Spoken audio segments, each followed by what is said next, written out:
Nay! Nandito pala kayo. Aba, dumating ka rin. Ano po yun? Mag-usap tayo. Oh, Jimboy. Ikaw, Jimmy, saan ka ba nagpunta? Ang sabi ng asawa mo, magdamag ka raw hindi umuwi. Inaabuso mong kabaitan ng asawa mo. Abay, sumusubra ka na anak. Bakit ganon? Ha? Ha? Ano ito? Sohol? Hindi ho.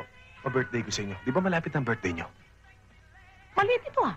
Hindi ho. May kasunod pa yan. Pagdating ng birthday nyo. Nay? Nak, huwag ka nang ganyan. Huwag mo nang konsumihin ang asawa mo.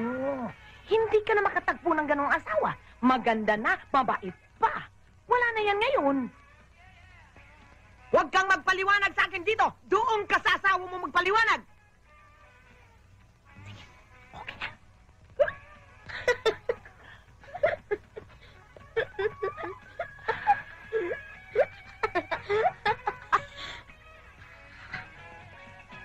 Mommy, I'm home!